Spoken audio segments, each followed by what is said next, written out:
18ویں فضیلت حق پرستی سیدنا معاویہ رضی اللہ عنہ کی۔ سیدنا معاویہ رضی اللہ عنہ حد درجہ کے حق پرست تھے، اور حق پرست ہونا فضیلت ہے نا مرزا صاحب۔ اور پھر صحابہ میں سے نامینیٹ کر کے کسی کو ایک صحابی کہے کہ یہ میں نے اس جیسا حق پرست کوئی نہیں دیکھا، تو پھر کیا خیال ہے مرزا صاحب آپ کا؟ حق کے مطابق فیصلہ کرنے والا کوئی نہیں دیکھا ان سے بڑھ کر، تو کیا خیال ہے مرزا صاحب آپ؟ اور بیان کرنے والے صحابی بھی کون ہیں؟ یہ سیدنا سعد بن ابی وقاص رضی اللہ عنہ ہیں۔ سعد بن ابی وقاص رضی اللہ عنہ ایک تو عشرہ مبشرہ میں شامل ہیں وہ، ایک تو یہ، دوسرا تعارف ان کے بارے میں مرزا صاحب کی زبانی آپ سنیں ذرا۔ مرزا صاحب کیا کہتے ہیں؟ سعد بن ابی وقاص کون ہیں؟ یہ کوئی عام بندے نہیں ہیں۔ کون ہیں سعد بن ابی وقاص؟ سنیں ذرا۔ یہ کوئی عام بندہ نہیں ہے۔ سعد بن ابی وقاص عشرہ مبشرہ میں سے ہیں، اور صحیح بخاری مسلم میں حدیث ہے، مولا علی کہتے ہیں کہ میں نے نبی علیہ السلام سے خود سنا ہے کہ سعد بن مالک کے بارے میں آپ نے فرمایا تھا، میرے ماں باپ تجھ پہ قربان، تو تیر چلا۔ سعد ابن ابی وقاص، سعد بن مالک نام ہے ان کا، ہاں، ابی وقاص کنیت ہے، یہ دونوں ایک ہی بندے کے نام ہیں، سعد ابن ابی وقاص، یہ سعد بن مالک، مالک والد ہے، اور ابی وقاص مالک کی کنیت ہے، تو سعد ابن ابی وقاص یہ ایک ہی بندوں کے دو نام ہیں۔ تو کہتے ہیں میں نے سعد بن مالک کے بارے میں، یعنی سعد ابن ابی وقاص کے بارے میں خود نبی علیہ السلام سے سنا کہ میرے ماں باپ اس پہ قربان، احد کے موقع پر۔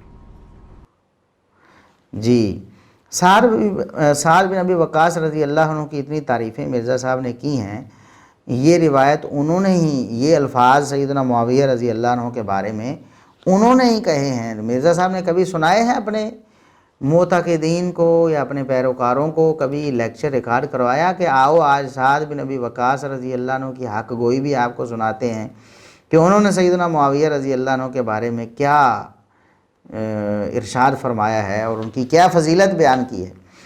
تاریخ دمشق میں جلد 59 صفحہ 161 ہے، حسن سند کے ساتھ یہ روایت ہے۔ سیدنا سعد بن ابی وقاص رضی اللہ عنہ فرماتے ہیں ما رأیت احدا بعد عثمان اقضی بحق من صاحب ھذا البیت یعنی معاویہ، فرماتے ہیں کہ میں نے سیدنا عثمان رضی اللہ عنہ کے بعد، سیدنا عثمان رضی اللہ عنہ دنیا سے چلے گئے، ان کے بعد میں نے معاویہ سے بڑھ کر حق کے مطابق فیصلہ کرنے والا کوئی نہیں دیکھا۔ معاویہ رضی اللہ عنہ سیدنا عثمان رضی اللہ عنہ کے بعد سب سے زیادہ حق پرست اور حق کے مطابق فیصلہ کرنے والے تھے۔ یہ فرمان سیدنا سعد بن ابی وقاص رضی اللہ عنہ کا، اور فرمان بھی ثابت ہے۔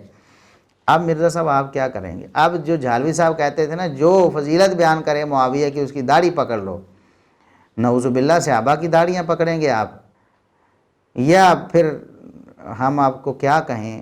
جھالوی صاحب تو اللہ کے پاس چلے گئے ہیں، ہم اس سے زیادہ کچھ نہیں کہتے، ہمارا دل تو بہت دکھتا ہے، ہم مجبور ہیں، ہم خاموش ہیں ان کے بارے میں۔ تو بہرحال سیدنا سعد بن ابی وقاص رضی اللہ عنہ نے یہ جو فضیلت بیان کی، ہمارے نمبر شمار کے مطابق 18 نمبر یہ فضیلت ہے کہ سیدنا معاویہ رضی اللہ عنہ حق پرست تھے اور حق کے مطابق ہی فیصلے کیا کرتے تھے، اور ابو بکر و عمر اور عثمان کے بعد سب سے بڑھ کر صحابہ میں سے حق کے مطابق فیصلہ کرنے والے وہ سیدنا معاویہ رضی اللہ عنہ تھے۔ اب بعض لوگ اس پہ اب اعتراض ویسے کوئی نہیں آیا، سند پہ کوئی اعتراض نہیں، ان کی جو عقل نارسا ہے اس کو استعمال کرنا شروع کر دیا۔ ایک بندہ کہنے لگا کہ دیکھو جی یہ تو پھر علی رضی اللہ عنہ سے بھی افضل ہو گئے کہ علی رضی اللہ عنہ، عثمان رضی اللہ عنہ کے بعد سب سے بڑھ کر حق پرست معاویہ ہوئے، تو پھر علی کہاں گئے؟ میں نے کہا کہ یہ آپ کی اپنی بے عقلی ہے کہ اس کو آپ علی رضی اللہ عنہ کی جو مجموعی فضیلت ہے اس کے منافی سمجھ رہے ہیں۔ کیسے؟ اب دیکھیں ایک فضیلت جو ہے، جو سنگل ایک انفرادی ایک فضیلت ہے، وہ مجموعی فضیلت کا مقابلہ نہیں کر سکتی ہوتی۔ یہ انفرادی فضیلت ہے، یہ ایک خاص فضیلت ہے سیدنا معاویہ رضی اللہ عنہ۔ جس طرح علی رضی اللہ عنہ کی کئی فضائل ایسے ہیں جو ابو بکر و عمر رضی اللہ عنہ کے پاس نہیں، عمر رضی اللہ عنہ کے پاس کئی ایسے فضائل ہیں جو سیدنا ابو بکر رضی اللہ عنہ کے پاس نہیں، اور اسی طرح علی رضی اللہ عنہ کے پاس کچھ ایسے فضائل ہیں جو عثمان رضی اللہ عنہ کے پاس نہیں۔ ایک ایک خاص فضیلت سے اوورآل فضیلت کی کو چیلنج نہیں کیا جا سکتا۔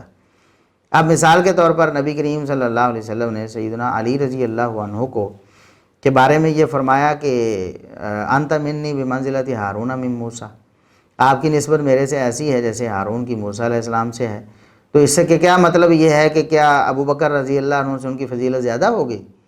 نہیں ہوگی۔ حالانکہ ابو بکر رضی اللہ عنہ کے بارے میں یہ نہیں فرمایا، ان کے بارے میں اور فرامین ہیں، اور اوورآل ساری احادیث کو سامنے رکھا جائے تو ابو بکر رضی اللہ عنہ کی فضیلت زیادہ ہے، اور اہل سنت کا یہ موقف ہے اور اٹل موقف ہے، اور عمر رضی اللہ عنہ بھی افضل ہیں علی رضی اللہ عنہ سے۔ تو اس طرح نہیں ہوتا، اپنی عقل کی سان پہ نہیں چڑھائی جاتی احادیث، ان کو مانا جاتا ہے۔ ہاں جس نے نہیں ماننا ہوتا وہ شیطان اس کے ذہن میں اور اس کے دل میں وہ ایسے ایسے خیالات ڈالتا ہے، چھوڑتا چلا جاتا ہے۔ لوگوں نے قرآن کو چھوڑ دیا، شیطان کے بہکاوے میں آ کر لوگوں نے بخاری مسلم کو چھوڑ دیا۔ اور کوئی اگر اب اس سیدنا سعد بن ابی وقاص رضی اللہ عنہ کو فرمان کو چھوڑ دے گا تو کون سی کوئی بڑی بات اس نے کی ہے؟ وہ بھی شیطان کے بہکاوے میں آ گیا ہے۔